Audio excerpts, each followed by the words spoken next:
Soldiers நம்ம பார்க்க போகிற கேமோட கதை எதுனா பிளாக் மித் ஊகாங். இந்த கேமோட கதை பார்த்தீங்க அப்படின்னா சைனாவை சேர்ந்த ஒரு மைத்தாலஜியை பேஸ் பண்ண கேம் தான் இது. இப்போ வந்து விற்பனையில் பாரா சக்கப்போல் போட்டுக்கிட்டு இருக்கு. இந்த கேமோட கதையை தான் இதில் பார்க்க போகிறோம். ஸோ வந்து என்ன ஏதுன்றதை பற்றி பார்க்கலாம். பட் அது என்ன பண்ணுறீங்க அப்படின்னா நம்ம சேனலை சப்ஸ்கிரைப் பண்ணுறீங்க, மறக்காம லைக் பண்ணுறீங்க. ரொம்ப நாள் கேட்சிகள் வந்து கேம் ஷோவில் பார்க்க வந்திருக்கேன். ஸோ வந்து மறக்காம சப்ஸ்கிரைப் பண்ணுங்க சேனலில். இந்த வீடியோ லைக் பண்ணி விடுங்க. ஓரா பேசாம உள்ள போயிடலாம். நான் காகன் சாமி ஹிட்ஸ் கேட்டேன்.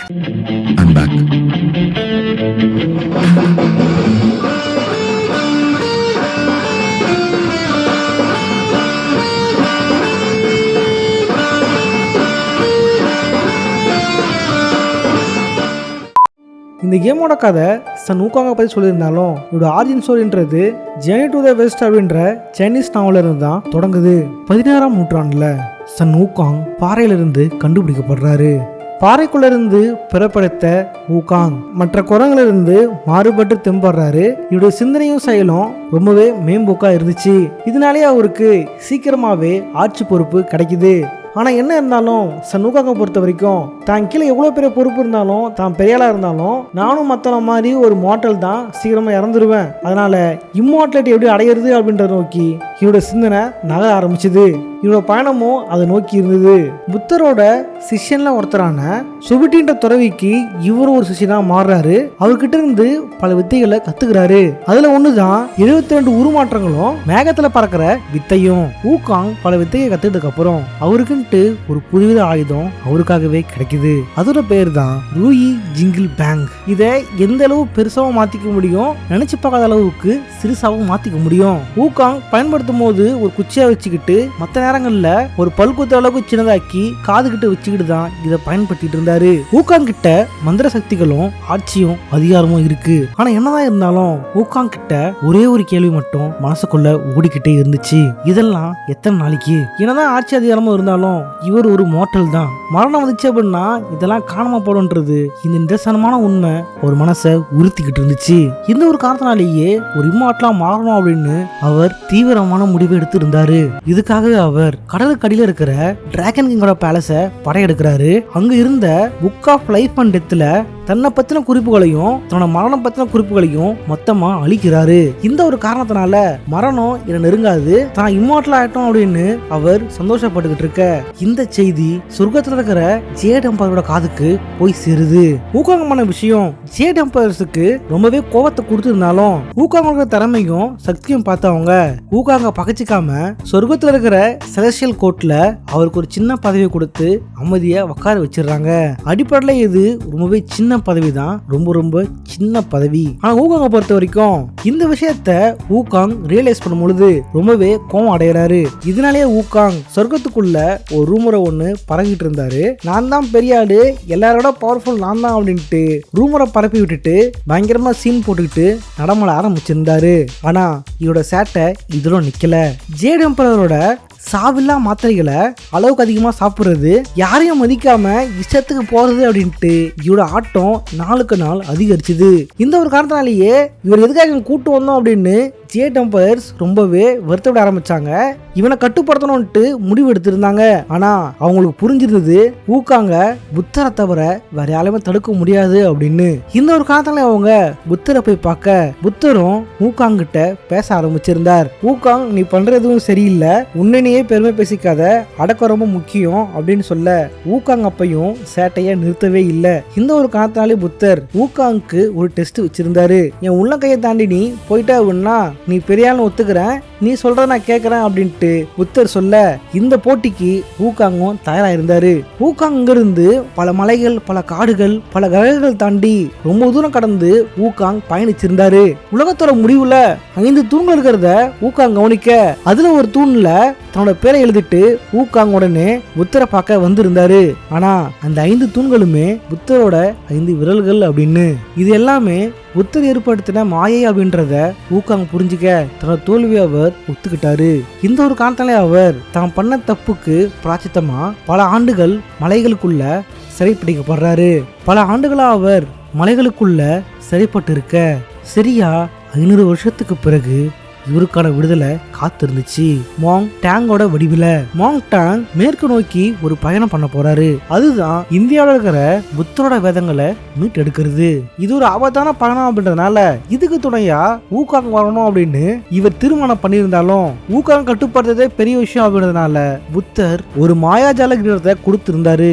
இத ஊகாங் போட்டார் அப்படின்னா ஒரு குறிப்பிட்ட மந்திரத்து மூலியமா ஊகாங்குக்கு கொடூரமான வழியை கொடுத்து அவரை கண்ட்ரோல்ல வச்சுக்க முடியும். டேங் ஊகாங் மற்றும் தன்னோட புனரோட சேர்ந்துக்கிட்டு மேற்கு நோக்கி பயணிக்க ஆரம்பிச்சாரு. இதோட பாதையில ஏகப்பட்ட அசுரர்களும் தீய ஆத்மாக்களும் மிகப்பெரிய சவால்களும் இருந்தாலும் எல்லாத்தையும் கஷ்டப்பட்டு வீழ்த்திட்டு அவங்க தேடி போன நோக்கத்துல வெற்றி அடைஞ்சாங்க. இந்த பயணத்துக்கு உதவியா இருந்ததுனால ஊகாங்க புத்தர் பெருமைப்படுத்தினாரு. ஊகாங்கையும் ஒரு புத்தரை அறிவிச்சு அவருக்கு முக்தியை கொடுத்திருந்தாரு. இதன் மூலியமா ஊகாங் தன் பிறவி பலனை அடைஞ்சிருந்தாரு. இவ்வளவு பார்த்தது ஊகாங் யாருன்ற கதை தான். உண்மையான கேமோட கதையே இனிமேல் தான் ஆரம்பிக்குது. கதையோட தொடக்கத்துல ஊகாங்க எதிர்க்கிறதுக்காக ஹெவன்ல இருக்கிற செலஸ்டியல் கோட சேர்ந்தவங்க எர்லாங் ஷாங் அப்படின்றனோட தலைமை கீழே படையா அணி சேர்ந்திருந்தாங்க. இவங்க ஊகாங்க எதிர்க்கிறதுக்கான மெயின் காரணம் புத்தர் ஊகாங்க ஒரு புத்தராக்கி முத்தி கொடுத்திருந்தாலும் அவருக்கு எதுவுமே தேவைப்படல. அவரை பொறுத்த வரைக்கும் அவ்வளவு மலைகள்ல இருக்கிற அமைதியான வாழ்க்கை மட்டும்தான் தேவைப்பட்டுச்சு. இந்த விஷயம் செலஸ்டியல் கோட்ல இருக்கிற அவமதிக்காம இருக்கிறதுனால இவரை தண்டிக்கிறதுக்காக எல்லாரும் ஒண்ணு கூடியிருந்தாங்க. அவங்க எதிர்க்கிறதுக்காக ஒத்தைக்கு ஒத்தையா ஊகாங் அங்க வந்திருந்தாரு. எர்லாங் ஷாங்குக்கும் ஊகாங்குக்கும் நடுவுல ஒரு மிகப்பெரிய போர் ஒன்று நடந்துச்சு. எர்லாங் ஷாங் என்னதான் தாக்கி இருந்தாலும் ஊகாங் முன்னாடி அது பெருசா பலிக்கவே இல்லை. ஊகாங் ரொம்பவே பலசாலியா இருந்தாரு. ஆர்மி சேர்ந்த மொத்த பேரும் மொத்தமா தாக்க ஒத்தலாம் நின்று அத்தனை பேரையும் எதிர்த்து நின்றுகிட்டு இருந்தாரு. ஆனா ஊகாங் கொஞ்சம் கண்ணாசர அந்த நேரத்துல எர்லாங் ஷாங் புத்தா கொடுத்திருந்த இந்த மந்திர கிரீடத்தை பயன்படுத்தினா. அவன் ஒரு மந்திர வார்த்தையை சொல்ல ஊகாங்க்கு மிகப்பெரிய தலைவலி ஏற்படுத்த இந்த பலவீனத்தை பயன்படுத்திக்கிட்டு எர்லாங் ஷாங் ஊகாங்க தாக்க ஆரம்பிச்சான்.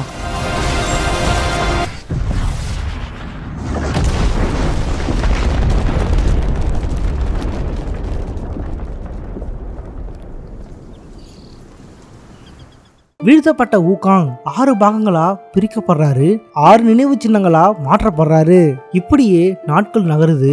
காலங்கள் ஓட ஆரம்பிக்குது. 6 நினைவு சின்னங்களும் 6 பேரால திருடப்பட்டு பாதுகாக்கப்படுது. இந்த 6 நினைவு சின்னங்களையும் திரும்ப கொண்டு வந்தா ஊகாங்க திரும்பி கொண்டு வந்துடலாம் அப்படின்னு அவருடைய இனத்தை சேர்ந்த மக்கள் முயற்சி பண்றாங்க. ஆனா யாராலையுமே அதை கொண்டு வர முடியல. அப்படி போனவங்க யாருமே திரும்ப வரல. ஆனா பல வருஷங்கள் கழிச்சு வானர கூட்டத்துல இருந்து ஒருத்தரை அவங்க தேர்ந்தெடுக்கிறாங்க. அவன் தான் இந்த கேமோட ஹீரோவான தேர்ந்தெடுக்கப்பட்ட ஒருத்தன். இங்க இருந்துதான் நம்ம ஹீரோவோட பயணம் ஆரம்பிக்குது.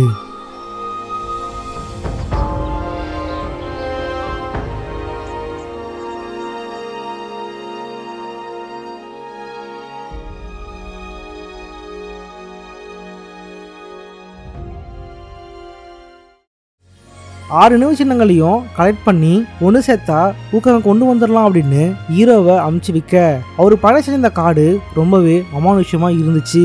அந்த இடத்துல தான் அவர் மர்மமான ஒருத்தரை கவனிக்கிறாரு. அவருமே அவருக்கு இந்த நினைவு சின்னங்களை கலெக்ட் பண்ணக்கூடிய குடுவை கிடைக்குது. அங்கிருந்து அவர் ஊக்காங்கோட முதல் நினைவு சின்னத்தை தேடி போயிருந்தாரு. அவரோட பாதையில அவருக்கு ஒரு பாழடைஞ்ச கைவிடப்பட்ட கோவில் ஒண்ணு தென்படுது. அந்த இடத்துல தான் விசித்திரமான ஒருத்தரை கவனிக்கிறாரு. அவரு பேரு தான் எல்டர் ஜின்ஜி. ஹீரோவை பார்த்த உடனே அவர் திடீர்னு தாக்க ஆரம்பிக்கிறாரு. அவரோட சண்டை போட ஆரம்பிக்கிறாரு. அவன் தான் தேர்ந்தெடுக்கப்பட்டவன் தெரியாம அவனை தாக்க ஆரம்பிக்க ஹீரோவும் திரும்பி தாக்கி அவரை அடிச்சு வீழ்த்த அங்கதான் ஹீரோ இவரோட நண்பனான பிளாக் வின் கிங்க மீட் பண்றாரு. இவன் கிட்ட தான் ஊக்காங்கோட முதலாம் நினைவு சின்னம் இருக்கு. இதை புரிஞ்சுக்கிட்ட ஹீரோ இது கூட சண்டை போட ஆரம்பிக்க திடீர்னு அவன் அங்கிருந்து ஓடி போயிடுறான். ஆனா ஹீரோ விடுற மாதிரி தெரியல. தொடர்ந்து அவனை ஃபாலோ பண்ணி அவனை அட்டாக் பண்ண ஆரம்பிக்கிறாரு. அங்கிருந்தா அவன் அந்த நினைவு சின்னத்தோட சக்தியை பயன்படுத்த ஆரம்பிக்கிறான். இந்த ஒரு காரணத்தால அவன் ஒரு மிகப்பெரிய கருப்பு கரடியா மாறிடுறான்.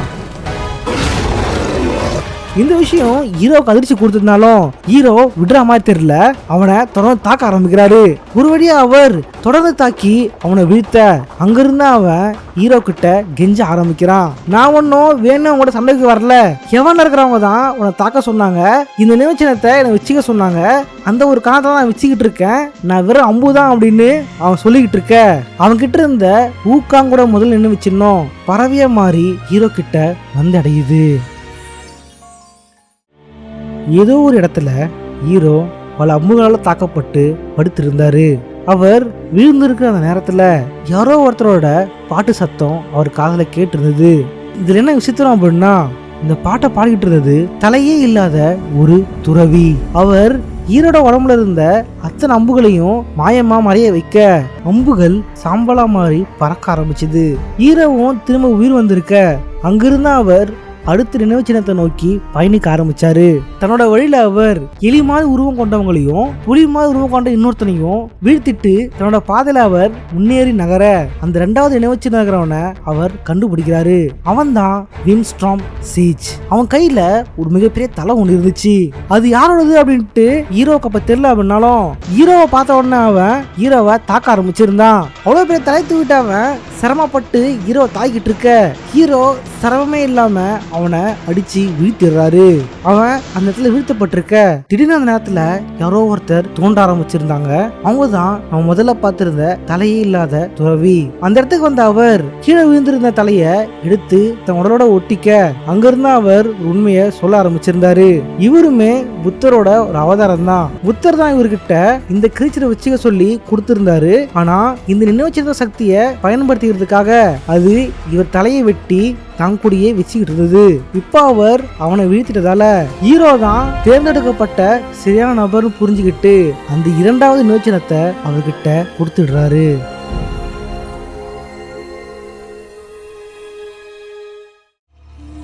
ஹீரோ 3வது நினைவுச்சின்னத்தை நோக்கி பயணிக்க ஆரம்பிச்சிருந்தாரு.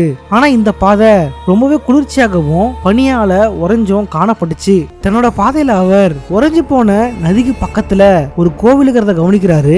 அந்த கோவில்ல ஒரு குழந்தை வடிவில் இருக்கிற புத்தர் நடந்து வர்றத கவனிக்கிறாரு. அவரை வரவேற்ற புத்தர் திடீர்னு தன்னோட சாக்குப்பையை திறக்க அதுக்குள்ள இருந்து திடீர்னு ஒரு டிராகன் வெளிப்பட்டுச்சு. அது ஹீரோவை தாக்க ஹீரோ கஷ்டப்பட்டு அது கூட சண்டை போட்டு இருந்தாரு. பறந்து வந்த அந்த டிராகன் தொடர்ந்து அவரை தாக்க ஆரம்பிக்க இவரும் அதை தாக்க ஆரம்பிச்சிருந்தாரு. ஒரு வழியா அவர் அதை வீழ்த்த திடீர்னு அது கீழே விழ ஆரம்பிச்சுது.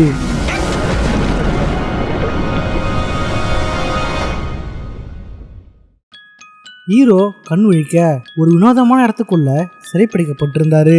அங்கிருந்து அவர் கஷ்டப்பட்டு வெளியே வர அவருக்கு எதிரில ஒரு அழகான பொண்ணு ஒருத்தி நின்றுகிட்டு இருந்தா.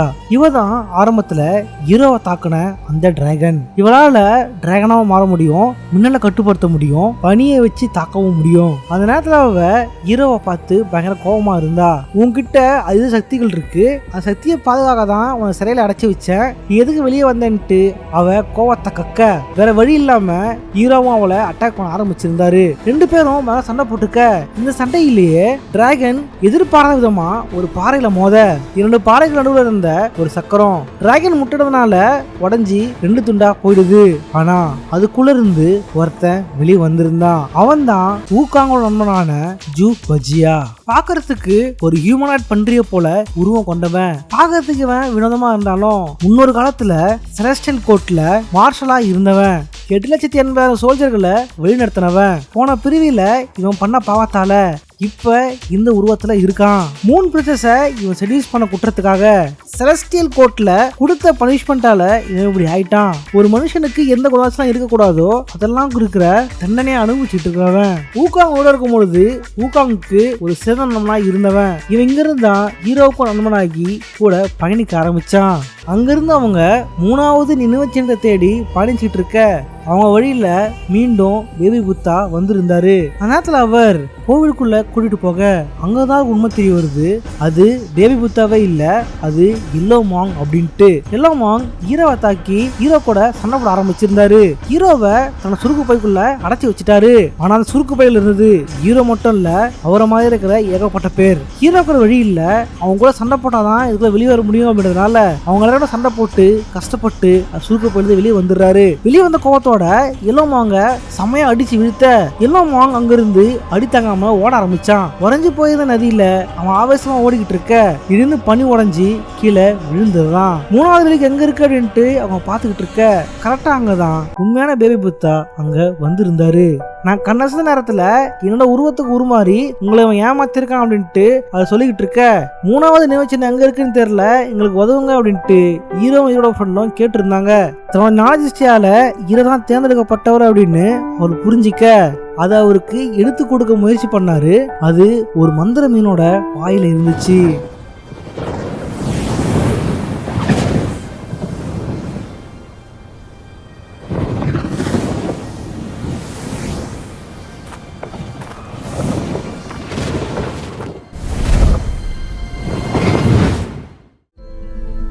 அதன் பிறகு ஹீரோவும் ஜூபாய்ஜுவும் அடுத்த நினைவு சின்னம் தேடி பயணிக்க ஆரம்பிச்சாங்க. அது ஒரு அடர்ந்த காடு. இந்த காட்டுக்குள்ள ஒரு சூனியக்கார குடும்பம் மர்மமான முறையில வாழ்ந்துட்டு இருக்கிறது தெரிய வருது. அங்கிருந்த பெரிய சூனியக்காரிக்கு 2 பொண்ணுங்க. மேலும் அந்த சூனியக்காரிக்கு ஒரு வினோத பழக்கம் ஒண்ணு இருக்கு. ஒவ்வொரு சீசனுக்கும் ஒவ்வொரு ஆண் துணையாக தேர்ந்தெடுப்பா. அவனை கல்யாணம் பண்ணி அவன ஆண் தேவை தீர்ந்ததுக்கு அப்புறம் அவனை விழுங்கிடுவா. அதன்படி இந்த வாட்டி ஒரு பலிகடாவா தான் அவ தேடிக்கிட்டு இருக்கா. இவங்க அவங்களை தேடி போயிட்டு இருக்க இவகிட்ட தான் அந்த 4வது நினைவு சின்னம் மறைக்கப்பட்டிருக்கு. இதை தேடி அவங்க போயிருக்க அவளுடைய இளைய மகளோட இவங்க சண்டை போட வேண்டி ஆகிடுது. அவ ஜூபாய்ஜுவுக்கு கோவத்தை மூட்டி தன்னோட காரியத்தை சாதிச்சுக்கிறா. அந்த நேரத்துல ஹீரோ மயங்கி விழ கண்ணுச்சி பார்க்கும்பொழுது ஒரு பெரிய சிறந்த வலையில பின்னப்பட்டிருந்தாரு. அங்கிருந்து அவர் கஷ்டப்பட்டு தப்பிச்சு வர வினோதமான விஷயத்த கவனிக்கிறாரு. நண்பனான ஜூ அவங்களால மயக்கப்பட்டு கூட்டிட்டு போறத அவர் கவனிக்கிறாரு. இது எவ்வளவு கூப்பிட்டாலும் அவன் கவனிக்கவே இல்லை. அவங்களால மயக்கப்பட்டிருந்தான். இங்கிருந்த ஹீரோவுக்கு ஒரு விஷயம் சந்தேகமா இருந்துச்சு. எதுக்காக அவங்க ஜூவை கடத்திட்டு போனாங்க, அவனை கொல்லாம எதுக்கு மயக்க கூட்டு போனாங்கன்ட்டு அவர் யோசிச்சுட்டு இருக்க அங்கிருந்து தான் இவருக்கு உண்மை தெரிய வருது. இந்த சூனியக்கார லீடரான மதர் ஸ்பைடருக்கும் ஜூவுக்கும் ஒரு பூர்வ ஜென்ம சொல்லப்படாத காதல் கதை இருக்கு. அந்த காதலை நிறைவேற்றியதுக்காக தான் ஜூவை இந்த பிடியில பிடிச்சு வச்சிருக்கா. இந்த சீசனுக்கு ஜூவை கல்யாணம் பண்ணிக்கலான்ட்டு அவ திட்டமிட்டு இருக்கா. ஆனா அந்த கல்யாணத்தோட முடிவுல அவ குணாதிசயப்படி மற்ற காதலர்கள் ஏற்பட்ட முடிவு தான் ஜூவுக்கும் ஏற்பட போகுது. இதை புரிஞ்சுட்டு அவர் ஜூவை காப்பாற்ற நினைக்க திடீர்னு அவ ஜூவைய மயக்கி ஹீரோவுக்கு எதிராக சண்டை போட வச்சிடறா. இதனால ஹீரோ தான் காப்பாற்ற வந்த ஃப்ரெண்டு கூடவே தேவையே இல்லாம சண்டை போடுற மாதிரி ஆயிடுது. ஆனா ஹீரோக்கிற வழி இல்ல, இவன் வீழ்த்தினா மட்டும்தான் இவன் சரி பண்ண முடியும். இந்த ஒரு காரணாலேயே தன் நண்பனை எதிர்த்து சண்டை போடுறாரு. கஷ்டப்பட்டு சண்டை போட்டு அவனை அந்த மாய வழியில இருந்து கொண்டு வராரு.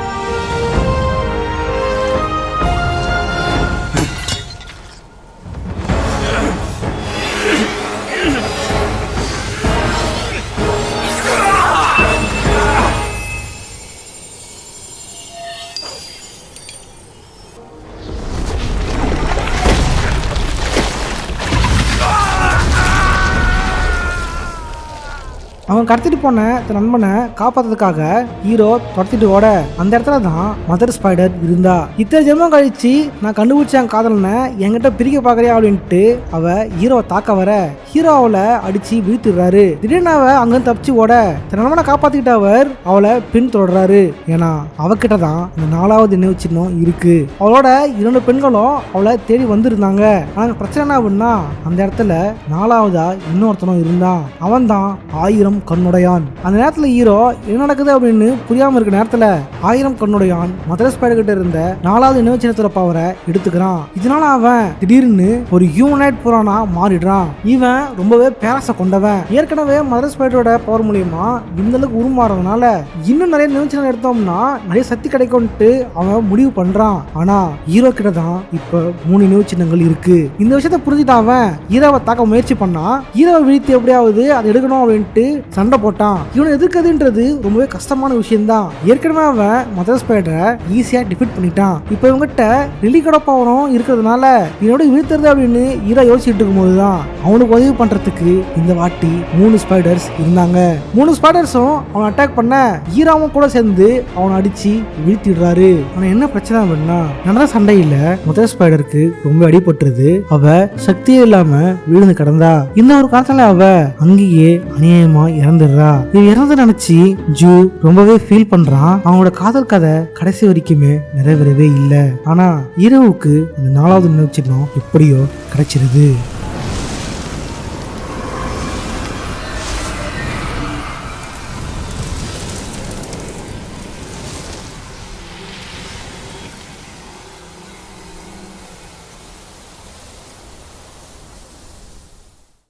இதன் பிறகு இவங்க 5வது நினைவுச்சின்னத்தை நோக்கி நடக்க ஆரம்பிச்சாங்க. அந்த இடத்துல ஏதோ ஒரு நரிய மரத்துல கட்டி வைக்கிறத ஹீரோ கவனிக்கிறாரு. அந்த நரி இவங்கிட்ட உதவி கேட்டு இருந்தது. ஏன்னா அதை அழிக்கிறதுக்காக 2 பேர் அங்க இருந்தாங்க. ஹீரோ கஷ்டப்பட்டு அவங்கள அடிச்சு வீழ்த்த அந்த நரிய அவர் விடுவிக்கிறாரு. திடீர்னு அது ஒரு பொண்ணா மாறிடுது. அது தான் பேரு பிங்க் பின்னும் நான் புல் கிங்கோட பொண்ணு அப்படின்னும் அவங்ககிட்ட சொல்லி இருந்தது. இதை கேட்ட உடனே ஜூவுக்கு ஒரே சந்தேகம். புல் கிங்குக்கு இது வரைக்கும் பொண்ணே கிடையாது, அவனுக்கு இருக்கிறது ஒரே ஒரு பையன் மட்டும்தான். அவனோட மனைவி என் கையால இறந்து போனா இது நல்லாவே தெரியும்ட்டு ஜூ சொல்ல, இல்ல நான் அவனோட பொண்ணு தான், எனக்கு ஒரு அண்ணன் ஒருத்தன் இருக்கான், அவன் தான் எனக்கு கொல்ல ட்ரை பண்றான், அவன் தன்னோட பேரண்ட்ஸையும் கொடுமைப்படுத்துறான் அப்படின்ட்டு அவ அவங்ககிட்ட சொல்லி இருந்தா. எனக்கு ஹெல்ப் பண்ணுங்க அப்படின்ட்டு அவ உதவி கேட்க ஹீரோவுமே வர இல்லாம அவளுக்கு உதவி பண்ண போறாரு. பிங் அவங்க கிட்ட எங்க அண்ணன் திறக்கணும்னா எங்க சித்தியோட விசிறியால மட்டும் தான் முடியும், ஆனா அவங்க தன் பையன் பக்கம் நிக்கணுமா இல்ல புருஷ பக்கம் நிக்கணுமா அப்படின்ட்டு தயங்கி நடுவில் நிக்கிறாங்க.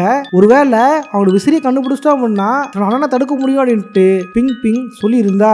ஆனா அவங்க தேடி வந்தது 5வது நினைவு சின்னத்தை. அது இப்ப புல்கிங் தான் இருக்கு. ஆனா புல்கிங் எங்க இருக்கான் அப்படின்ட்டு இவங்களுக்கு தெரியாது. புல்கிங் எங்க இருக்கான்ற ஒரே விஷயம் கேட் கீப்பருக்கு மட்டும் தான் தெரியும். இந்த ஒரு காரணத்தினால அவனோட முன்னாள் மனைவி மாதிரி வேஷம் போட்டுக்கிட்டு அவனை ஏமாத்தி விஷயத்தை கறக்க முயற்சி பண்றாங்க. ஆனா அவன் மாறு வேஷங்கிறது ஜூ தான் அப்படின்றத கண்டுபிடிச்சிடுறான். இந்த ஒரு காரணத்தினால ஹீரோ அவங்க கூட சண்டை போட போயிடுது. ஆனா அவன் இங்யாங் ஃபிஷ்ஷை ஹீரோக்கு எதிராக திருப்பி விட்டுறான். ஹீரோ அதை கஷ்டப்பட்டு வீழ்த்த புல்கிங் ஃபிளேமிங் மோட்ல தான் இருக்கான்ற விஷயத்தை ஹீரோ தெரிஞ்சுக்கிறாரு.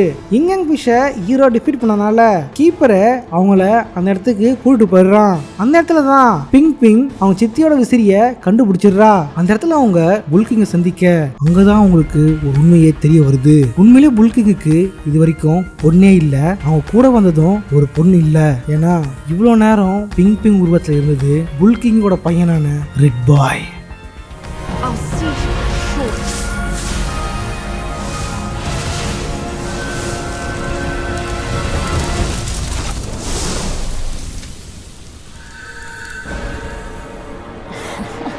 திடீர்னு அவன் ஹீரோவை தாக்க ஹீரோ அவனை அடிச்சு வீழ்த்த ஆரம்பிச்சிருந்தாரு. கொடூரமான அவனை ஹீரோ எப்படியோ கஷ்டப்பட்டு அடிச்சு வீழ்த்திடுறாரு. அவனை வீழ்த்தினதுக்கு அப்புறம் இப்பத்தி இவங்க எடுக்கிறதுக்கு யாருமே இல்ல.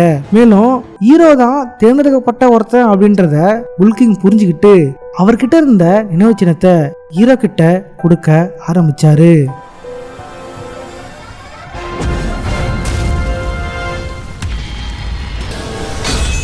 செத்தாம அடிச்ச அந்த ரெட் பாய் ஹீரோ கிட்ட இருந்து நினைச்சத்தை புடுங்க அந்த நினைச்சத்தை பயன்படுத்த ஆரம்பிச்சான். அதோட சக்தியால திடீர்னு அவன் கொடூர உருவமா மாற ஆரம்பிச்சிருந்தான். இப்போ வந்து அட்டாக் பண்ணி பாருன்னு ஹீரோ அவன் எதிர்க்க ஆரம்பிக்க 2 பேருக்குள்ள மிகப்பெரிய போட்டி ஆரம்பிச்சுது. 2 பேரும் சண்டை போட ஆரம்பிச்சாங்க. ஆனா ஹீரோ அவனை அசால்ட்டா தாக்கி அழிச்சிடுறாரு. கரெக்டான நேரத்துக்கு தான் இவனோட அம்மாவும் அந்த இடத்துக்கு வந்திருந்தாங்க.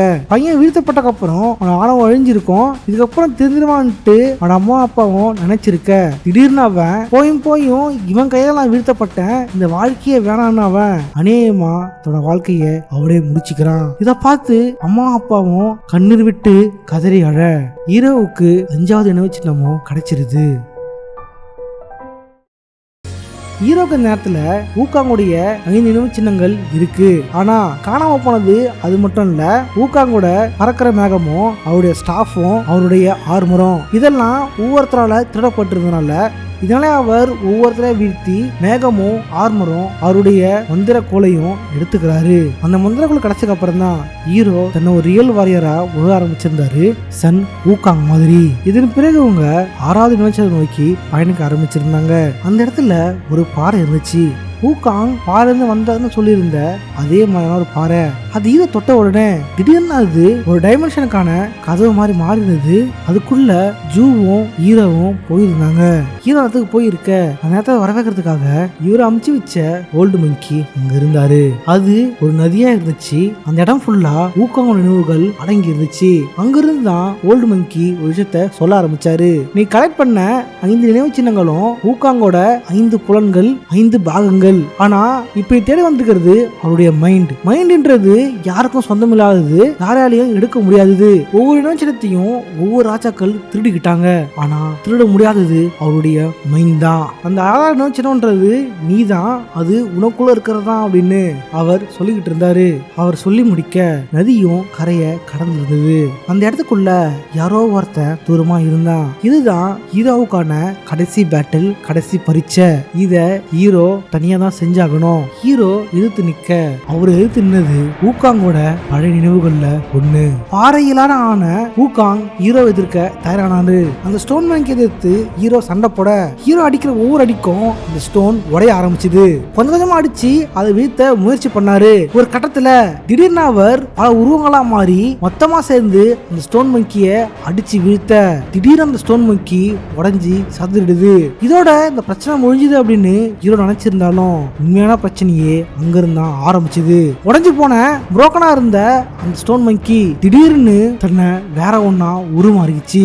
அதுதான் கிரேட் ஸ்டேஜ் புரோக்கன் ஷெல். பாக்குறதுக்கு அப்படியே ஊகாங் மாதிரி இருந்துச்சு. அது மிகவும் பவர்ஃபுல்லா இருந்துச்சு. ஹீரோவாவது திடீர்னு தாக்க ஆரம்பிச்சது. ஹீரோவும் தங்க சக்தி மூலியமா அதை தாக்க ஆரம்பிக்க திடீர்னு அது ஹீரோ கலெக்ட் பண்ணி வச்சிருந்த ஊகாங்கோட 5 நினைவு சின்னங்கள் சக்திகளையும் மொத்தமா உரிய ஆரம்பிச்சது. ஒவ்வொன்னா அதுக்குள்ள போக எல்லாத்தையுமே எடுத்துக்கிட்டு பயங்கர சக்தியோட ஹீரோவை எதிர்க்க ஆரம்பிச்சது. ஆனா அதுக்கு தெரியாது அந்த 6வது நினைவு சின்னமே ஹீரோ தான் அப்படின்னு. ஹீரோ அங்க இருந்து அதை தாக்க ஆரம்பிக்கிறான். கஷ்டப்பட்டு அதை வீழ்த்த முயற்சி பண்றான். ஆனா மத்த எதிரிகள் மாதிரி இவன் லேசுப்பட்டவன் இல்ல, ரொம்பவே பயங்கர சக்திசாலி. பயங்கரமா அவன் தாக்கியிருந்தான். ஹீரோ கஷ்டப்பட்டு தங்கிட்ட இருந்த சக்தி மூலியமா கொஞ்சம் கொஞ்சமா அடிச்சு அவனை வீழ்த்த ஆரம்பிக்கிறாரு. வாழ்வா சாவான்னு நினைக்கிற இந்த போராட்டத்துல கஷ்டப்பட்டு அவனை அடிச்சு வீழ்த்திடுறாரு.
ஓகே ரோஜர்ஸ், இந்த கேமோட கதை நான் வந்து சுருக்கமாக சொல்லியிருப்பேன். எப்படின்னா இந்த கேமோட கதை வந்து கதைக்குள்ள கதைகள்ட்டு ரொம்ப ரொம்ப பெருசாக இருக்கும். அந்த கதைக்குள்ள கதைகள்லாம் கட் பண்ணிட்டு கேமோட மெயின் பிளாட்டை தான் இந்த வீடியோ சொல்லியிருந்திருப்பேன். ஒருவேளை இந்த கேமுக்குள்ள கதைகள்லாம் வேணும்னு ஆசைப்பட்டீங்க அப்படின்னா கமெண்ட் பண்ணுங்க. இந்த வீடியோக்கு அட்லீஸ்ட் ஒரு 8000 லைக்ஸும் 50,000 வியூஸும் வந்துச்சு அப்படின்னா கண்டிப்பாக நான் வந்து அந்த கேமுக்குள்ள கதைகள் இருக்கும் தெரியுமா, அந்த கதைக்குள்ள கதைகளை வந்து தனி வீடியோவாக போட ட்ரை பண்ணுறேன். ஸோ எனக்கு தேவையானது 50,000 வியூஸ் 8000 லைக்ஸ் வந்துச்சுன்னா கண்டிப்பாக வந்து ஊக்காங்கோட கதைகளை வந்து தனியாக வீடியோ போடுறேன். ஓகே, இதுக்கப்புறம் வந்து என்ன இந்த சொல்கிறேன், இந்த ஷோ தொடரலாமா வேண்டாமா, போகிறா இருந்தால் என்ன கதை போடலாம், இப்போ தொடர வேண்டாம்னா ஏன் தொடர வேண்டாம் அப்படின்ற ரீசனையும் வந்து கமெண்ட் பண்ணுங்க. ஓகே, சில போட மாட்டேன்னு சொல்லியிருந்தேன், பட் சோல்ஜர்ஸாக தான் முடியும் இந்த வீடியோ இந்த செக்மெண்ட்டில் வந்து ஸ்டார்ட் பண்ணியிருக்கேன். ஸோ வந்து முடிஞ்சளவு நீங்கள் சப்போர்ட் பண்ணால் தான் நான் வந்து இந்த ஷோ வந்து தொடர்ந்து பண்ண முடியும். ஸோ வந்து முடிஞ்சளவு சப்போர்ட் பண்ணுங்க சோல்ஜர்ஸ். ஓகே சோல்ஜர்ஸ், இதே மாதிரியான இன்னொரு சுவாரஸ்யமான வீடியோவில் சந்திக்கிறேன். போட்றேன், பாய்.